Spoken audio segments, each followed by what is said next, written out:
Hello students. तो last lecture में students हमने एक्सरसाइज 8.1 का क्वेश्चन नंबर 3 तक किया हुआ था। आज हम करने जा रहे हैं क्वेश्चन नंबर 4। सो एक्सरसाइज 8.1 कर रहे हैं, काफ़ी इम्पॉर्टेंट एक्सरसाइज है स्टूडेंट्स। आपके पेपर में इसमें से एक क्वेश्चन आता ही रहता है, ठीक है, 4 मार्क्स के लिए, तो आप इसको अच्छे से करें। एक्सरसाइज 8.1 क्वेश्चन नंबर 4 देखिए। क्वेश्चन नंबर 4 में बताया गया है students, given 15 cot A, given 15 cot A equals to 8. Find sec A, find sin A and sec A.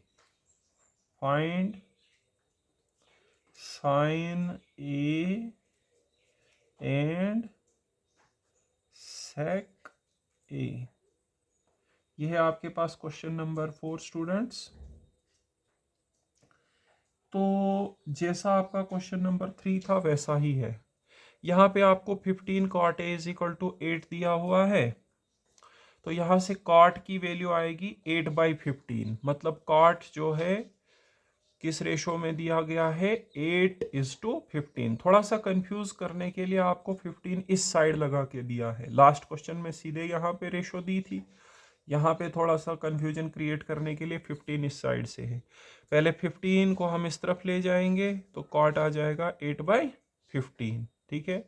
उसके बाद हम एक ट्राइंगल लेंगे और उसकी सारी साइड्स फाइंड आउट करेंगे। जब सारी साइड्स पता लगेंगी तो हम किसी भी ट्रिग्नोमेट्रिक रेशो की वैल्यू निकाल सकते हैं। हमें साइन और सेक की वैल्यू निकालनी है। तो स्टूडेंट्स सबसे पहले क्या लेने जा रहे हैं हम, यहाँ पे एक राइट एंगल्ड ट्राइंगल लेंगे स्टूडेंट्स, ठीक है। देखिए अगर क्वेश्चन में यहाँ पे ए है तो हम ए से ही नाम स्टार्ट करते हैं, ABC। क्वेश्चन में पी होगा तो पी से स्टार्ट करेंगे, ठीक है। तो सबसे पहले जो आपने किया वो लिख लो, let ABC be a right triangle comma right angled at B, ठीक है। आप एग्जाम में ट्राइंगल पूरा लिखें, एंगल्ड पूरा लिखें, ठीक है। अब देखिए हमें क्या दिया है, 15 cot A इक्वल्स टू 8, ये हमारे पास गिवन है। यहां से हम cot का वैल्यू निकालते हैं स्टूडेंट्स, ठीक है। तो cot की वैल्यू यहां से आएगी 8/15। ये जो 15 इस तरफ से मल्टीप्लाई में वो इस तरफ से आके डिवाइड में हो जाएगा, ठीक है। तो आपको एक ट्रिग्नोमेट्रिक रेशो का वैल्यू निकला 8:15, ठीक है। तो अब हम सबसे पहले क्या करेंगे, अब ये पिछले क्वेश्चन के जैसा बन गया। हम सबसे पहले इस ट्राइंगल की सारी साइड्स को निकालेंगे, ठीक है। तो क्या करेंगे, आपको याद होगा मैंने बोला था आपको ट्रिग्नोमेट्रिक रेशोज का फार्मूला कैसे याद रखना है, पंडित बद्री प्रसाद हरी हरी बोल, ठीक है। तो स्टूडेंट्स हमारे पास टेन होता है परपेंडिकुलर अपॉन बेस, उसका रेसिप्रोकल होता है कॉट। तो कॉट होता है बेस बाय परपेंडिकुलर। ए के रिस्पेक्ट में बेस है ए बी और परपेंडिकुलर है बी सी, तो A B by B C equals to 8/15। अब देखिए स्टूडेंट्स आपको क्या करना है, ए बी और बी सी के रेशो 8:15 है। ए बी 8 का मल्टीपल होगा, बी सी 15 का मल्टीपल होगा। लास्ट लेक्चर में हमने डिस्कस किया था। और उसको कैसे दिखाना होता है, बी सी को 8 की जगह लेना है, 8 को बी सी की जगह ऐसे करना होता है, ठीक है। तो ए बी के डिवाइड में ले आते हैं 8 और 8 की जगह ले जाते हैं बी सी। ये दोनों बराबर है, मान लेते हैं के बराबर है, ठीक है। मतलब ए बी बाई 8 करके जितना आता है उतना ही बी सी बाई 15 करके आता है, ठीक है। तो अब देखिए आता तो होगा कुछ, हमने कितना रख दिया, के रख दिया स्टूडेंट्स, ठीक है। अब के क्या होगा, यहाँ पे कोई भी पॉजिटिव इंटीजर हो सकता है, ठीक है। अब 1 बाई 1 इनको के साथ इक्वेट करिए, देयरफॉर ए बी बाई 8 होगा हमारे पास के, और यहां से ए बी निकलेगा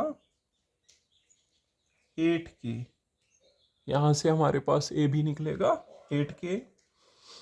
आल्सो हमारे पास बी सी बाई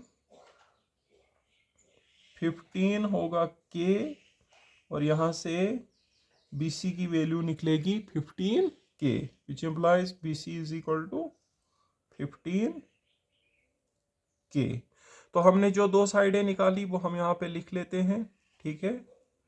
हमने एक तो ए बी निकाला हुआ है 8 के, ए बी स्टूडेंट्स निकला 8 के, और बी सी निकला 15 के। तो दो साइडें हमें मिल गई। अब हम पाइथागोरस थ्योरम का इस्तेमाल करके तीसरी साइड निकालेंगे, ठीक है। बाय पाइथागोरस थ्योरम हम लिखेंगे by PGT we have, Pythagoras theorem लगाएंगे। ये ऐसे ही रफ है, ये आप वहाँ पे नहीं लिखेंगे, क्वेश्चन में याद रखने के लिए है आपको, ठीक है। तो bye Pythagoras theorem, Pythagoras theorem, क्योंकि जब दो साइडें हमें पता हो तो तीसरी साइड कहाँ से निकलती है, पाइथागोरस थ्योरम से निकलती है, ठीक है। तो पाइथागोरस थ्योरम है हाइपोटेन्यूज का स्क्वायर, हाइपोटेन्यूज है AC is equal to base का स्क्वायर प्लस परपेंडिकुलर का स्क्वायर, ठीक है स्टूडेंट्स। तो ये आ गया बेस, ये आ गया परपेंडिकुलर। वैल्यू डाल दीजिए, ए बी की वैल्यू है 8 के, सो 8 के का स्क्वायर, बी सी की वैल्यू है 15 के, तो 15 के का स्क्वायर। 8 के का स्क्वायर होता है 64 के स्क्वायर, 15 के का स्क्वायर होता है 225 के स्क्वायर स्टूडेंट्स, ठीक है। अब देखिए यहाँ पे 64 के स्क्वायर 225 के स्क्वायर होते हैं 289 के स्क्वायर, ठीक है। तो यहाँ पे हो गया AC square is equal to 289 k square. Root लगा लीजिए दोनों तरफ से, तो आपको AC का वैल्यू पता चलेगा। रूट ऑफ AC का square is equal to root of 289 k square. क्योंकि हमें AC निकालना है तो स्क्वायर को तो हटाना पड़ेगा, उसके लिए अप्लाई किया हमने रूट दोनों तरफ से। यहाँ पे रूट 289 का भी होगा और के स्क्वायर का भी होगा, बिकॉज रूट ए बी होता है रूट ए इंटू रूट बी। के स्क्वायर में स्क्वायर और रूट कैंसिल हो जाएगा, और 289 का रूट हो जाएगा हमारे पास 17। इस तरह से AC का वैल्यू कितना निकलेगा, 17 k. Therefore AC is equal to 17 k. यहाँ पे फिर से मैं आपको दिखाने के लिए ट्राइंगल बना लेता हूँ, ठीक है। हमने यहाँ पे AC को निकाला 17 के, और ये दो साइडें हमें स्टूडेंट्स दी हुई थी 8 के और 15 के निकली थी, 8 के एंड 15 के, ठीक है। अब जो भी आपको पूछा गया है बड़ी आसानी से निकाल सकते हैं। एक आपको पूछा गया है साइन का वैल्यू, साइन ए, साइन होता है perpendicular upon hypotenuse, so perpendicular है BC और हाइपोटेन्यूज है AC। सो BC की वैल्यू है 15 के और AC की वैल्यू है 17 के हो गया कैंसल, यह आ गया 15/17 निकला साइन का वैल्यू।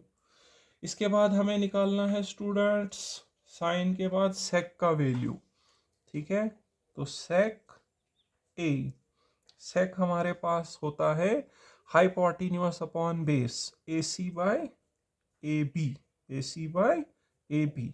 तो AC की वैल्यू है स्टूडेंट्स 17 के अपॉन 8 के कैंसिल हो गया, यह आ गया 17/8।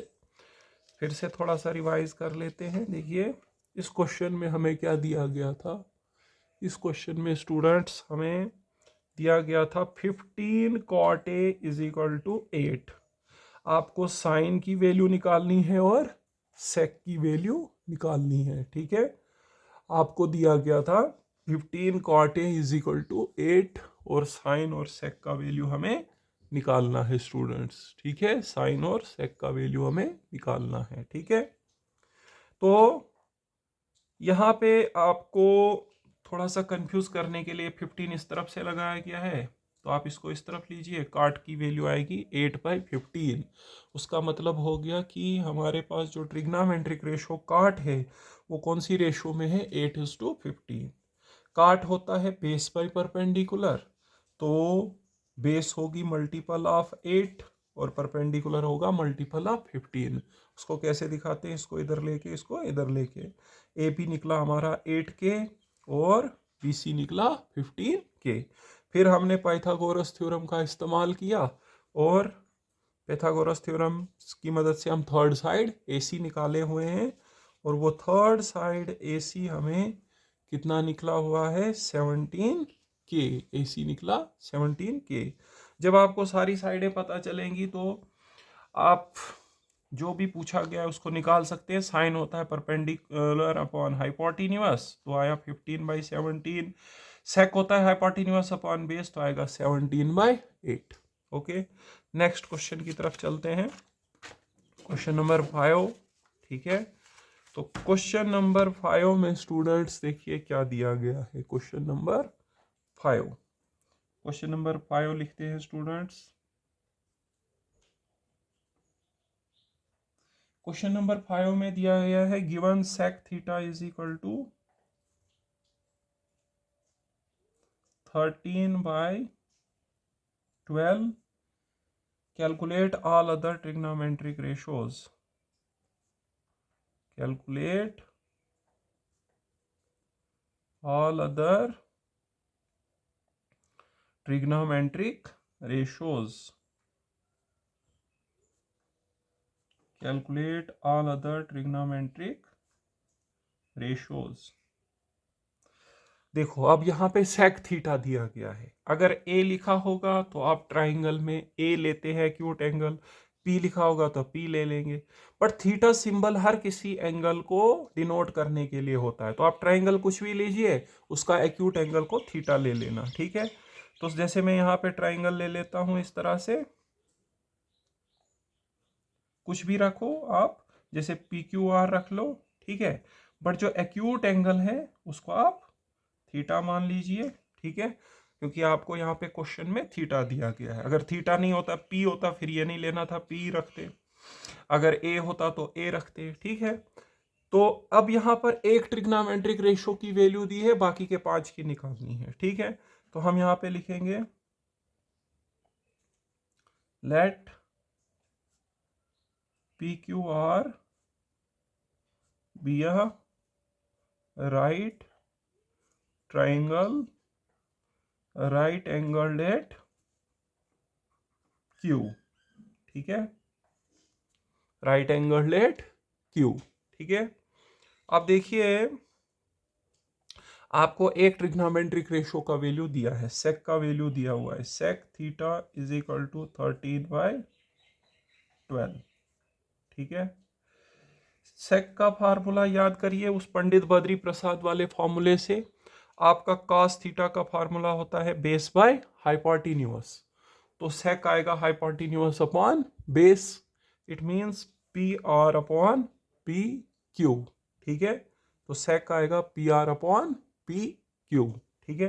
तो हम यहाँ पे लिखेंगे P R upon P Q is equal to 13/12, क्योंकि स्टूडेंट्स हमें सेक थीटा दिया हुआ है और सेक होता है हाइपोटेन्यूअस अपॉन बेस। अब यहां से पी आर मल्टीपल ऑफ 13 होगा और पी क्यू मल्टीपल ऑफ 12 होगा। उसको हम कैसे करते हैं, इसको इधर लीजिए, इसको इधर लाइए।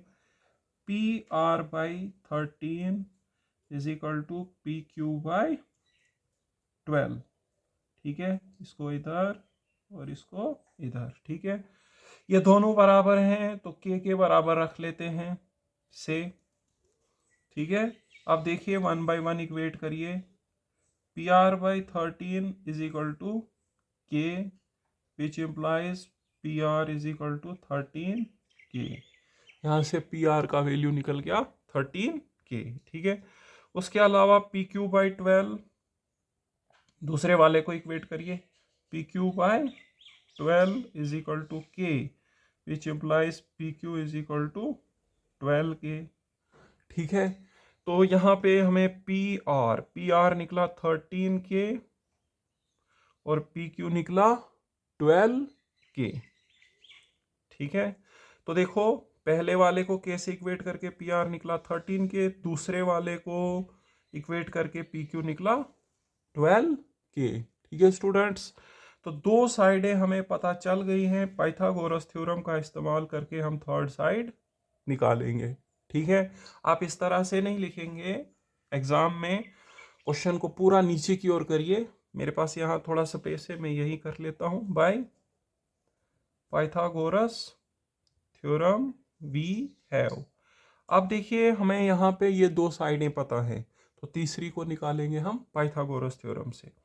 पाइथागोरस थ्योरम है हाइपोटेन्यूज का स्क्वायर मतलब पी आर का square is equal to base का स्क्वायर मतलब पी क्यू का स्क्वायर। ठीक है, प्लस परपेंडिकुलर का स्क्वायर, परपेंडिकुलर है क्यू आर। सही बात है। तो अब पी आर की वैल्यू है 13 के, आएगा 13 के का square is equal to P Q. P Q हमारे पास है 12 के, 12 के का स्क्वायर, और क्यू आर तो हमें निकालना है, तो क्यू आर स्क्वायर। ठीक है स्टूडेंट्स, 13 के का स्क्वायर होता है 169 के स्क्वायर, यह आएगा 144 k square plus Q R का स्क्वायर।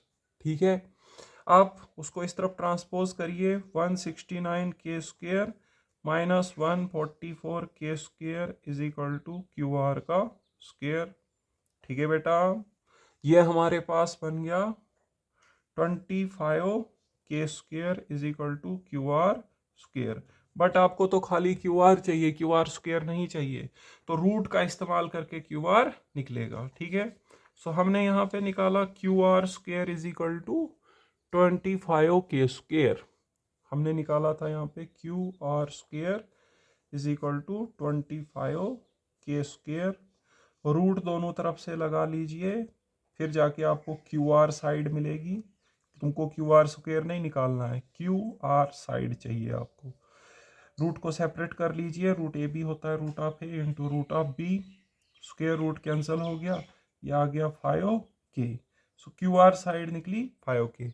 आपको दिखाने के लिए यहाँ फिर से ट्राइंगल बना लेते हैं। ठीक है, ये इस तरह से ट्राइंगल था पी क्यू आर, और इस एक्यूट एंगल को हमने थीटा रखा हुआ है। थीटा किसी भी एंगल को डिनोट करने के लिए लग जाता है। ठीक है, अभी ये साइडें हमारे पास क्या थी, 12 के 13 के।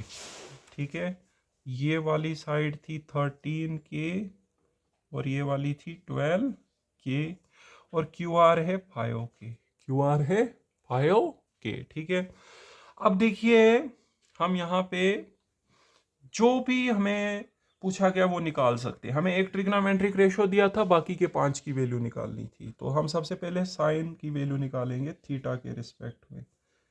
Sign theta, therefore sine theta, sine होता है परपेंडिकुलर अपॉन हाइपोटेन्यूज, तो Q R by P R, तो ये आएगा 5 के बाई 13 के कैंसिल होके आएगा 5 बाई 13, ये आया साइन थीटा।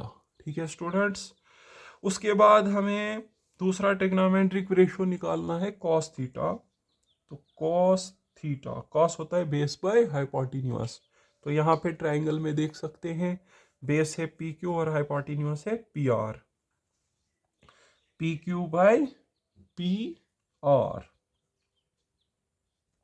पी क्यू की वैल्यू है 12 के और पी आर की वैल्यू है 13 के कैंसल 12/13। ठीक है स्टूडेंट्स, इसके बाद हम निकालेंगे टेंजेंट की value, tan theta perpendicular upon base, Q R by P Q. Q R की वैल्यू है 5 के और पी क्यू की वैल्यू है 12 के हो गया कैंसल 5/12। ठीक है स्टूडेंट्स, या 10। अब बाकी के 3 की वैल्यू आपको सीधे इनका उलट कर देना है। ठीक है, जैसे आपको कोसेक चाहिए तो साइन का उल्टा करिए बेटा, साइन हमारे पास 5/13 है, उल्टा आके 13/5। सेक तो हमें दिया था, वो नहीं लिखना है। कॉट कैसे लिखेंगे, 10 का उल्टा करेंगे, 5/12 है तो उल्टा होके 12/5। ठीक है, तो स्टूडेंट्स यहाँ पे हमने इस क्वेश्चन में क्या किया, इसमें हमें एक ट्रिग्नोमेट्रिक रेशो सेक का वैल्यू दिया हुआ था, बाकी के 5 की निकालनी थी। सेक होता है हाइपोटेन्यूज अपॉन बेस, वहां से हाइपोटेन्यूज निकला 13 के और बेस निकला हमारा 12 के। पाइथागोरस थ्योरम का इस्तेमाल करके परपेंडिकुलर क्यू आर हमने निकाला बेटा 5K। ठीक है, 5K निकाला हमने परपेंडिकुलर। जब हमें सारी साइडें पता चल गई तो जो भी ट्रिग्नोमेट्रिक रेशो है उसका फॉर्मूला लगा दीजिए, वो पंडित बद्री प्रसाद वाले से आप याद रख सकते हैं, और इस तरह से आपको सभी ट्रिग्नोमेट्रिक फंक्शंस का वैल्यू पता चलेगा। ठीक है, अब देखिए क्वेश्चन नंबर 6 करने जा रहे हैं। क्वेश्चन नंबर 6 थोड़ा सा डिफिकल्ट क्वेश्चन है, बहुत सारे स्टूडेंट्स को डिफिकल्ट लगता होगा, लेकिन यहाँ पे मेरे समझाने के बाद उनको बिल्कुल भी डिफिकल्ट नहीं लगेगा। इम्पॉर्टेंट भी है, ये एग्जाम में आता भी है। ठीक है, बाकी इस एक्सरसाइज से कोई सा भी क्वेश्चन आ सकता है, ये नहीं है कि छठा ही क्वेश्चन आएगा। पूरी एक्सरसाइज आपको करनी है, कोई भी क्वेश्चन आपको पूछा जा सकता है, बट पूछा जाएगा इस एक्सरसाइज से। ठीक है, if angle A and angle B, if angle A and angle B are acute angles, angle A and angle B are acute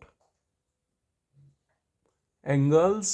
ठीक है, if angle A and angle B are acute angles such that cos A is equal to cos B, such that cos A is equal to cos B, then show that angle A is equal to angle B, then show that angle A is equal to angle B। तो students बताया गया है कि अगर angle A और angle B acute angles हैं और कास ए किसके बराबर है, कास बी के बराबर, तो हमें शो करना एंगल ए एंगल बी के बराबर है। पहले मैं आपको यहाँ पे रफ में कुछ समझाता हूँ स्टूडेंट्स। ठीक है, रफ करते हैं पहले। ठीक है, रफ में आपको समझाएंगे। ठीक है स्टूडेंट्स, रफ में आपको इस क्वेश्चन के बारे में पहले समझाते हैं। ठीक है, तो रफ में समझते हैं पहले स्टूडेंट्स। देखिए स्टूडेंट्स, पहले रफ में समझ लेते हैं, उसके बाद फिर हम इस क्वेश्चन को करेंगे। इस क्वेश्चन में बताया गया है, इस क्वेश्चन पे जाने से पहले मैं आपको एक छोटा सा कंसेप्ट सिखाता हूं सिमिलर ट्राइंगल्स का। सिमिलर ट्राइंगल्स कि अगर हमारे पास दो ट्राइंगल्स हैं उनको सिमिलर कब बोलते हैं। ठीक है, अगर आपके पास दो ट्राइंगल्स हैं, जैसे मान लो ABC है, ठीक है, और दूसरी ट्राइंगल है PQR, इनको सिमिलर कब बोलेंगे। उसके लिए देखो हमारे पास क्या है, अलग अलग क्राइटेरिया होते हैं सिमिलर प्रूव करने के लिए। पहले खाली सिमिलर सीख लीजिए। सिमिलर ट्राइंगल्स वो होती है जिनके क्रॉसपॉन्डिंग एंगल इक्वल होते हैं। क्रॉसपॉन्डिंग एंगल क्या होते हैं, इक्वल। जितना ये एंगल होगा उतना ही ये एंगल होगा, जितना ये एंगल होगा उतना ये, जितना ये होगा उतना ये। एंगल ए एंगल P के बराबर होना चाहिए, एंगल B एंगल Q के बराबर होना चाहिए, एंगल C एंगल R के बराबर होना चाहिए, और क्रॉसपॉन्डिंग साइड्स की रेशो बराबर होनी चाहिए। अभी यहाँ पे ये बराबर बराबर बनाई है मैंने साइज में, ऐसा जरूरी नहीं है, सिमिलर में साइज छोटा बड़ा हो सकता है। देखो यहाँ पे मैं बड़ा बना देता हूँ। ठीक है, तो यहाँ पे पहली कंडीशन क्या है कि क्रॉसपॉन्डिंग एंगल इक्वल होने चाहिए बेटा। मतलब एंगल ए एंगल P के बराबर होना चाहिए, एंगल B एंगल Q के बराबर होना चाहिए, एंगल C एंगल R के बराबर होना चाहिए। ठीक है, उसके बाद इन क्रॉसपॉन्डिंग साइड्स को डिवाइड करके बराबर आना चाहिए। ठीक है, मतलब अगर AB को डिवाइड करेंगे किसके साथ, PQ के साथ, जितना आएगा उतना ही AC को PR के साथ डिवाइड करने पे आना चाहिए। ठीक है, और उतना ही BC को QR के साथ डिवाइड करने पे आना चाहिए। ठीक है स्टूडेंट्स, तो दो ट्राइंगल्स को सिमिलर कब बोलेंगे, जब उनके क्रॉसपॉन्डिंग एंगल इक्वल होंगे, मतलब एंगल ए एंगल पी के बराबर, एंगल बी एंगल क्यू के बराबर, एंगल सी एंगल आर के बराबर। ठीक है, उसके बाद उनकी जो क्रॉसपॉन्डिंग साइड्स हैं, क्रॉसपॉन्डिंग साइड्स की रेशो करके बराबर आना चाहिए। मतलब ए बी को पी क्यू के साथ डिवाइड करिए, ए सी को पी आर के साथ करिए, पी सी को क्यू आर के साथ करिए, बराबर आना चाहिए। जैसे देखो, मैं इसको 2 रखता हूँ, इसको 4 रखता हूँ, इसको 3 रखता हूँ, इसको 6 रखता हूँ, इसको 4 रखता हूँ, इसको 8 रखता हूँ। अब कर लीजिए रेशो, 2/4, 3/6 और 4/8। 2 का 4 के साथ, 3 का 6 के साथ, 4 का 8 के साथ, आपको बराबर रेशो आएगी कितनी स्टूडेंट्स? 1/2, क्योंकि इनको जब आप उड़ाएंगे तो 1/2 आएगा। ठीक है, तो ये होती है सिमिलर ट्राइंगल्स। तो two triangles are said to be similar if their corresponding angles are equal and corresponding sides are proportional. ठीक है, अब देखिए, दो ट्राइंगल्स को सिमिलर करने के लिए अलग अलग क्राइटेरिया होते हैं। ठीक है, हमारे पास एक क्राइटेरिया है SSS, सिमिलरिटी क्राइटेरिया, 3 बार S लिखा है। ठीक है, ये क्राइटेरिया बोलता है कि दो ट्राइंगल्स कब सिमिलर होती हैं? जब उनकी क्रॉसपॉन्डिंग साइडें प्रोपोर्शनल होती हैं। प्रोपोर्शनल का मतलब उनको डिवाइड करके बराबर आना चाहिए। ठीक है, यही कंडीशन जो मैंने यहां पे लिखी थी, ये कंडीशन सेटिस्फाई होनी चाहिए। इसको बोलते हैं क्रॉसपॉन्डिंग साइड्स आर प्रोपोर्शनल, मतलब क्रॉसपॉन्डिंग साइडों को डिवाइड करके बराबर आना चाहिए। एक तो डेफिनेशन है ना, डेफिनेशन में दो कंडीशंस होती हैं, बट क्राइटेरिया बताता है आपको कि अगर ये जो मैं कंडीशन बता रहा हूं, अगर ये होल्ड करेगी तो दूसरी ऑटोमेटिकली होल्ड करती है, उसमें आपको दूसरे चेक करने की जरूरत नहीं है, वो ट्राइंगल्स फिर सिमिलर हो जाती है। ठीक है, तो SSS क्राइटेरिया याद रखना। SSS क्राइटेरिया बोलता है दो ट्राइंगल्स कब होंगी सिमिलर। तो कब होती है स्टूडेंट्स दो ट्राइंगलें सिमिलर? जब उनकी क्रॉसपॉन्डिंग साइड्स होती है प्रोपोर्शनल। इस क्वेश्चन में हम यही यूज करेंगे, SSS क्राइटेरिया। तो सबसे पहले आपको मैंने बताया कि सिमिलर ट्राइंगल्स किस प्रकार की होती हैं, जिनके क्रॉसपॉन्डिंग एंगल इक्वल होते हैं और क्रॉसपॉन्डिंग साइडें प्रोपोर्शनल होती हैं। ठीक है, उसके बाद आ गया हमारा SSS क्राइटेरिया। SSS क्राइटेरिया बताता है कि भैया आपको दो कंडीशनें चेक करने की जरूरत नहीं है, तुम एक ही कंडीशन चेक कर लो। अगर क्रॉसपॉन्डिंग साइडें प्रोपोर्शनल हैं तो एंगल ऑटोमेटिकली इक्वल होते हैं, उनको चेक करने की कोई जरूरत नहीं है। ठीक है, तो आप ट्राइंगल्स को सिमिलर मान सकते हैं। ठीक है, अब वापिस आते हैं हम अपने क्वेश्चन की ओर। ठीक है, अब हम क्वेश्चन पे आते हैं। देखिए स्टूडेंट्स, अब इस क्वेश्चन में क्या दिया गया है, अब हम यहाँ पे डिस्कस करते हैं। शाबाश बेटा। तो देखो, यहां लिखा है angle A and angle B are acute angles. Angle A और एंगल बी क्या है? Acute angles. तो मैं दो ट्राइंगल्स बनाता हूं, उनमें एक में एक्यूट एंगल ए रखता हूं, एक में एक्यूट एंगल बी रखता हूं। ये मैंने बनाई एक ट्राइंगल, इसमें एक्यूट एंगल रख लेते हैं ए, और ये दूसरी ट्राइंगल बना लेता हूं, इसमें एक्यूट एंगल रख लेता हूं बी। सही बात है, इसका पूरा कर लो नाम, ए बी तो आगे, इसका नाम सी डी रख लो और इसका नाम ई एफ रख लो। ठीक है, तो अब पढ़ो क्वेश्चन को। If angle A and angle B are acute angles, तो angle A and angle B acute angles है हमारे पास दो ट्राइंगल्स में। अब बोला है cos A is equal to cos B. जो ए के रिस्पेक्ट में कॉस की वैल्यू आती है, वही बी के रिस्पेक्ट में भी कॉस की वैल्यू आती है। तो हमें प्रूव करना है angle A is equal to angle B. तो स्टूडेंट्स कैसे करेंगे? हम इन दोनों ट्राइंगल्स को सिमिलर करेंगे एसएस क्राइटेरिया से। याद करिए, सिमिलर करेंगे एसएसएस क्राइटेरिया से। अभी बोला था मैंने एसएसएस क्राइटेरिया।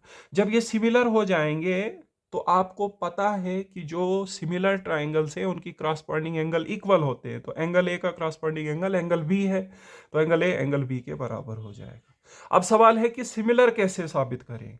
सिमिलर साबित करने के लिए आपको एसएसएस क्राइटेरिया लगाना है। उसमें क्या करना पड़ेगा? A C divided by B is equal to A D divided by B F is equal to C D divided by E F. Corresponding sides को करना पड़ेगा बेटा प्रोपोर्शनल। क्रॉसपॉन्डिंग साइड्स की रेशो करनी पड़ेगी बराबर। जब क्रॉसपॉन्डिंग साइड्स प्रोपोर्शनल होंगी तो हम बोलेंगे एसएस क्राइटेरिया से ये सिमिलर है, विद रिजल्ट इनके क्रॉसपॉन्डिंग एंगल क्या होंगे? इक्वल। तो एंगल ए हो जाएगा एंगल बी के बराबर बेटा। ठीक है, सबसे पहले जो मैंने यहाँ पे दो ट्राइंगल्स ली हुई हैं उनके बारे में लिखता हूं। Let A C D and B E F, A C D and B E F, be two right triangles comma, कई बारी ये क्वेश्चन 4 नंबर का आता है स्टूडेंट्स, ठीक है। इसके अलावा आपको पूरी एक्सरसाइज में कोई ना कोई एक क्वेश्चन 4 नंबर का आएगा, ठीक है। Be two right triangles, but ये क्वेश्चन ज्यादा आता है, ठीक है, 4 मार्क्स में, बट कोई भी आ सकता है। राइट एंगल्ड एट, ये ना कि आप इसी को याद करें बाकी छोड़ दें। Right angled at C and E respectively, right angled at C and E respectively, ठीक है। तो स्टूडेंट्स देखो मैंने यहां पे क्या लिखा हुआ है, let A C D and B E F be two right triangles, एक का राइट एंगल सी पे है, दूसरे का राइट एंगल ई पे है, यही लिखा। इसके बाद जो गिवन था वो लिखता हूं। गिवन है cos A is equal to cos B, cos A is equal to cos B, ये गिवन है। अब आपको पता है प्रूव क्या करना है, angle A is equal to angle B, angle A और एंगल बी को बराबर दिखाना है। उसके लिए क्या करना पड़ेगा, इनको सिमिलर करना है एसएसएस क्राइटेरिया से, ठीक है। क्रॉसपॉन्डिंग साइड्स की रेशो बराबर दिखानी है। कॉस का फार्मूला होता है बेस अपॉन हाइपोटेन्यूज, तो एक में ए के रिस्पेक्ट में बेस है एसी और हाइपोटेन्यूज है एडी, तो एसी बाई एडी, यहां बेस है बी और हाइपोटेन्यूज है बी एफ, बी के रिस्पेक्ट में BE divided by B F. Simple cos का फार्मूला दोनों ट्राइंगल्स में लगाया, यहां with respect to angle A लगाया, यहां with respect to angle B लगाया, ठीक है। अब तुमको थोड़ा सा कुछ करना है, आपका इस क्वेश्चन का 90% काम हो जाएगा। एडी को इधर लाओ, बी को इधर लाओ, पहले लाओ फिर बताऊंगा क्यों लाना है। A C by B is equal to A D by B F, यहां पे मैंने इसको इधर लिया और इसको इधर लाया बेटा, ठीक है। देखो मैंने बोला 90% काम हो गया, क्यों हो गया, आपको पता है यहां पे हमें इन ट्राइंगल्स को क्या करना है, सिमिलर। तो सिमिलर करने के लिए देखो A C by B E, A C divided by B किसके बराबर आता है, A D divided by B F, A C divided by B is equal to A D by B F. इस साइड को इससे डिवाइड करके और इस साइड को इससे डिवाइड करके बराबर आ रहा है, ये दो साइडें हो चुकी हैं प्रोपोर्शनल। अब बची सिर्फ सी डी और ई एफ, इसकी रेशो भी इन्हीं दो के बराबर आना चाहिए। जैसे ए सी बाई बी आया ना A D by B F, वो किसके इक्वल आना चाहिए, C D by E F. तो अभी ये दोनों बराबर है, इन दोनों को हम के बराबर रख लेते हैं, ठीक है। बाद में हम क्या करेंगे, इसको फर्स्ट इक्वेशन रखिए। अब सी डी और ई एफ की रेशो निकालेंगे, सी डी और ई एफ की रेशो, सी डी और, तो स्टूडेंट्स यहां पे ए सी बाई बी, ठीक है, और A D by B F दोनों बराबर आ रहे हैं और हमने किसके बराबर माना, के बराबर। देखो ये दो साइडें इन दो साइडों के साथ प्रोपोर्शनल हो रही हैं। अब बच गई एक साइड सी डी और ई एफ, इसको भी आपस में डिवाइड करके इतना ही आना चाहिए, ठीक है। तो ए सी बाई बी आ रहा है A D by B F के बराबर, और वो किसके बराबर आना चाहिए, C D by E F के बराबर, ठीक है।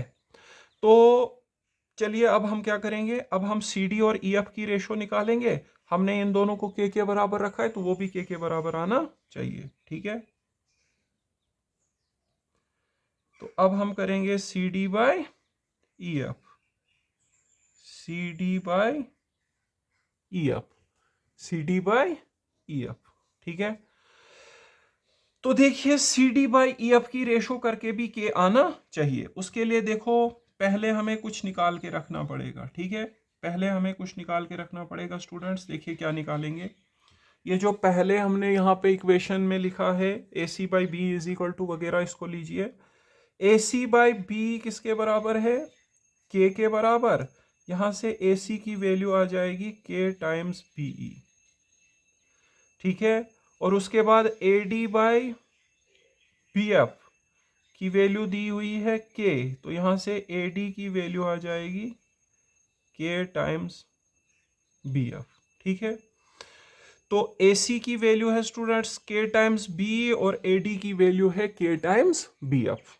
ठीक है, आपको याद है मुझे CD और EF की रेशो करनी है और ये भी K दिखाना है। ठीक है, चलिए करते हैं CD और EF की रेशो। CD बाई EF आपको दिखाने के लिए यहाँ पे मैं फिर से ट्राइंगल्स बना लेता हूँ। ठीक है, आपको यहाँ पे दिखाने के लिए फिर से ट्राइंगल्स बना लेता हूँ। ठीक है, यहाँ पे बना लेता हूँ। एक ट्राइंगल हमने इस प्रकार से ली हुई है, ए इसमें और बी इसमें, यह आ गया ACD, यह आ गया BEF। ठीक है, अब देखो CD बाई EF करना है हमको, CD बाई EF। तो CD तो परपेंडिकुलर है ना, परपेंडिकुलर को निकालने का फार्मूला होता है root of hypotenuse square minus base square. ठीक है, देखो मैं आपको दिखा दूं, पाइथागोरस थ्योरम बोलती है hypotenuse square is equal to base square plus perpendicular का स्क्वायर। ठीक है, यहां से आएगा hypotenuse square minus base square is equal to perpendicular का स्क्वायर, रूट लगाइए दोनों तरफ से, hypotenuse square minus base square is equal to root of perpendicular का स्क्वायर, स्क्वायर रूट कैंसल। ठीक है, तो परपेंडिकुलर की वैल्यू क्या निकली, ये जो परपेंडिकुलर है इसको निकालने का फार्मूला है H square minus B square, root of H square minus B square, ये रफ में दिखाया है मैंने। अब मैं यहाँ पे वही लगाऊंगा, so root of H square, यहाँ पे एच कितना है स्टूडेंट्स, AD, तो AD का square, H square minus base square AC का स्क्वायर डिवाइडेड बाय EF। यहां पे देखो, यहां पे हमारे पास आएगा root of BF square minus base क्या है B स्क्वायर। ये कैसे लाया आपने, बिकॉज हमारे पास जो ये होता है परपेंडिकुलर, उसको निकालने का फार्मूला है H square minus B square, root of H square minus B square. ठीक है, आपको इंटरनेट पे इस क्वेश्चन का एक छोटा सा फॉर्म भी मिलेगा, लेकिन उस पर आपके 4 मार्क्स आने वाले नहीं हैं, या आपके स्कूलों में कुछ टीचर्स वही शॉर्ट फॉर्म कराते होंगे, लेकिन वो उसमें आपको 4 मार्क्स आने वाले नहीं है। इस प्रकार से आपको करना पड़ेगा, बिकॉज आपकी टेक्स्ट बुक में भी ऐसा ही किया गया है। अब आपने AD और AC का वैल्यू पीछे निकाल के रखा हुआ है, वो इसमें लगाइए। यहाँ पे हमने क्या किया, CD और EF की रेशो करके K दिखाना है ना, क्योंकि बाकी दो साइडों की रेशो K निकली हुई है। तो CD और EF की रेशो करते हैं, तो CD होता है root of hypotenuse square minus base square, EF होता है root of hypotenuse square minus base square, वो लगाया हमने। अब AD और BF हमने निकाल के रखा है, AD है K टाइम्स BF और AC है K टाइम्स B। ठीक है, K times BF and K times BE, तो यहां पे आएगा root of K times BF, K times BF का स्क्वायर माइनस AC है K टाइम्स BE उसका square divided by root of BF square minus BE square. ठीक है, अब देखिए ये क्या बना, root of K square BF square minus K square BE square divided by root of BF square minus B square. सही बात है। अब देखो यहाँ पे अंदर से K स्क्वायर निकलेगा कॉमन, तो आया BF square minus B square divided by root of BF square minus B square. अब देखिए रूट दोनों के ऊपर लगेगा, K स्क्वायर के ऊपर भी रखेगा रूट, और BF square minus B square के ऊपर भी रखेंगे। यहाँ पे root of BF square minus B square. ठीक है, अब ये रूट BF स्क्वायर कैंसिल हो गया, यहाँ पे स्क्वायर रूट क्या हो गया, कैंसिल। तो CD और EF की रेशो भी K निकली, CD और EF की रेशो भी क्या निकली स्टूडेंट्स, K। ठीक है, सी डी और ई एफ की रेशो भी के निकली students. Therefore C D by E F is equal to K, इसको सेकंड इक्वेशन रखेंगे, ठीक है। सी डी और ई एफ की रेशो के निकली। पहली इक्वेशन में हमने बाकी दो साइडों की रेशो के रखी थी, from first and second we have K, कोई भी पॉजिटिव इंटीजर हो सकता है, ठीक है। पहली इक्वेशन को देखिए, पहली इक्वेशन में आपको आया हुआ था A C by B is equal to A D by B F is equal to K, A C by B is equal to A D by B F, वो के बराबर था, और C D by E F ये भी क्या निकला, के। इस तरह से सारी साइडें आपस में क्या हो गई, प्रोपोर्शनल। मैं आपको फिर से यहाँ दिखाता हूँ, दो ट्राइंगल्स आपने इस तरह से ली हुई थी, ठीक है। एक का नाम यहाँ A B C D E F, देख लो आप दिखा रहे हो A C divided by B is equal to A D divided by B F is equal to C D divided by E F. तो इनकी क्रॉसपॉन्डिंग साइडें क्या निकली हैं, प्रोपोर्शनल। तो एसएस क्राइटेरिया से ट्राइंगल्स हो जाएंगी similar. Triangle A C D जो है वो सिमिलर हो जाएगी ट्राइंगल बी एफ के साथ, by which criteria, by S S S criteria, ठीक है। और अगर ये सिमिलर हो गई तो फिर क्या हो जाएगा हमारे पास, corresponding angle equal, angle A is equal to angle B. क्यों हो जाएगा, because corresponding angles of similar triangles are equal, corresponding angles of similar triangles are equal। एक बारी पूरे को रिवाइज कर लेते हैं इस 6th क्वेश्चन को। देखिए स्टूडेंट्स, यहाँ पे इस क्वेश्चन में बोला था कि एंगल ए और एंगल बी क्या है, एक्यूट एंगल, और जितनी ए के रिस्पेक्ट में कॉस की वैल्यू है उतनी ही बी के रिस्पेक्ट में भी है। हमें क्या करना था, एंगल ए को एंगल बी के बराबर दिखाना था। तो सबसे पहले हमने यहाँ पे दो ट्राइंगल्स ली, एक में एक्यूट एंगल रखा ए और एक में बी। अब हमें यहाँ पे क्या दिया था, cos A is equal to cos B दिया हुआ था, ठीक है। हमें प्रूव करना है angle A is equal to angle B. उसके लिए हमें क्या करना है, इसकी साइडों को प्रोपोर्शनल, मतलब इसकी साइडों को आपस में डिवाइड करके बराबर आना चाहिए। मतलब A C by B is equal to A D by B F is equal to C D by E F आना चाहिए। फिर जाके ये हम बोलेंगे कि ये दोनों ट्राइंगल्स क्या हो गई हैं, सिमिलर। और जब ट्राइंगल सिमिलर हो तो उनके क्रॉसपॉन्डिंग एंगल इक्वल होते हैं, एंगल ए एंगल बी के बराबर हो जाएगा, ठीक है। तो सबसे पहले हमने ए के रिस्पेक्ट में कॉस की वैल्यू निकाली, आएगा base by hypotenuse A C by A D. फिर हमने बी के रिस्पेक्ट में निकाली B by B F base upon hypotenuse.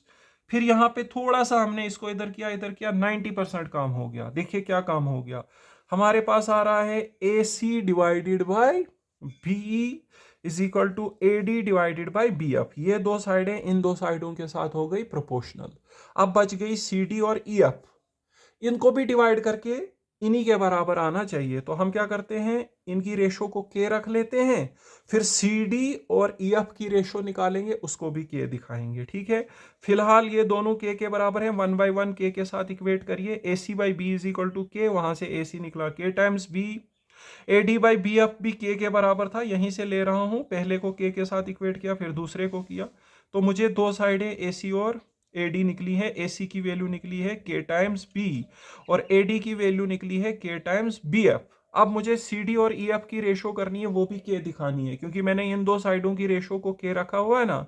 तो सी डी और ई एफ की रेशो को भी के रखूंगा तो हम बोलेंगे कि क्रॉसपॉन्डिंग साइडें क्या हो गई, प्रोपोर्शनल, ठीक है। तो अब हम यहाँ पे सी डी और ई एफ की रेशो निकालेंगे, ठीक है। अब देखो सी डी और ई एफ कैसे निकलेंगे, देखिए सी डी परपेंडिकुलर है, सी डी क्या है, परपेंडिकुलर। आप पाइथागोरस थ्योरम लिखिए और वहां से परपेंडिकुलर का स्क्वायर निकालिए। परपेंडिकुलर का स्क्वायर आएगा hypotenuse square minus base square, इसको इस तरफ ट्रांसफर किया ना, फिर रूट लगाइए दोनों तरफ से, परपेंडिकुलर निकला root of hypotenuse square minus base square, ठीक है। तो परपेंडिकुलर को निकालने का फार्मूला है root of hypotenuse square minus base square, ठीक है। तो यहाँ पे परपेंडिकुलर सी डी कैसे निकलेगा, रूट ऑफ हाइपोटेन्यूज स्क्वायर, मतलब root of A D square minus base square, base क्या है AC स्क्वायर। यहाँ पे परपेंडिकुलर EF कैसे निकलेगा, रूट ऑफ हाइपोटेन्यूज स्क्वायर, मतलब BF square minus BE square. यहाँ पे बेटा परपेंडिकुलर कैसे निकलेगा, रूट ऑफ हाइपोटेन्यूज स्क्वायर, मतलब AD square minus base square, base क्या है AC। यहाँ पे कैसे निकलेगा, BF square minus BE square. ठीक है, उसके बाद आप AD और AC का वैल्यू पीछे निकाल के रखे हो। AD की वैल्यू है K टाइम्स BF, AC की वैल्यू है K टाइम्स BE। स्क्वायर करिए दोनों में, ठीक है, फिर इस स्क्वायर को कॉमन कर लीजिए। ठीक है स्टूडेंट्स, कॉमन करने के बाद अलग अलग कर दीजिए, स्क्वायर रूट कैंसिल हो गया, ये दोनों कैंसिल। CD और EF की रेशो भी कितनी आई स्टूडेंट्स, K। और अभी देखिए CD EF की रेशो क्या आई, हमने फर्स्ट इक्वेशन में बाकी की दो साइडों की रेशो कितनी रखी हुई थी, K। ठीक है, इस तरह से सारे के सारे आपस में बराबर हो जाएंगे, क्योंकि वो दोनों भी K के बराबर हैं, ये भी K के बराबर हैं। जब वो भी K के बराबर हैं, ये भी K के बराबर हैं, तो इन सब की वैल्यू आपस में बराबर हो जाएगी। विद द रिजल्ट हमारे पास ये दोनों ट्राइंगल्स क्या हो जाएंगी, सिमिलर। क्यों हो जाएंगी, क्योंकि इनकी क्रॉसपॉन्डिंग साइडें प्रोपोर्शनल हो गई है। AC डिवाइडेड बाई B आ रहा है AD डिवाइडेड बाई BF, और वो आ रहा है CD डिवाइडेड बाई EF। इसलिए ये ट्राइंगल कौन से क्राइटेरिया से हो गई, सिमिलर, SSS क्राइटेरिया। और जब ट्राइंगल सिमिलर हो, उनके क्रॉसपॉन्डिंग एंगल इक्वल होते हैं, तो एंगल A एंगल B के बराबर होगा। ठीक है, ओके स्टूडेंट्स, इस लेक्चर में हम इतना ही करेंगे। ठीक है, आप लोगों से रिक्वेस्ट है कि इस वीडियो को ज़्यादा से पहले तो चैनल को सब्सक्राइब करें, और उसके बाद इस वीडियो को ज़्यादा से ज़्यादा अपने क्लास में शेयर करें। ठीक है, अपने स्कूल के ग्रुप्स में शेयर करें, अपने फ्रेंड्स के साथ शेयर करें। ठीक है, ताकि ज़्यादा से ज़्यादा लोग इस चैनल पे जुड़ें। और अगर ज़्यादा लोग यहाँ पे जब जुड़ेंगे तो मैं आपकी क्लास लाइव लूँगा। ठीक है, तो अभी तो उतने लोग जुड़े नहीं हैं, जैसे इसमें ज़्यादा लोग जुड़ेंगे तो हम लाइव क्लास पढ़ेंगे। ठीक है, ओके स्टूडेंट्स, थैंक यू।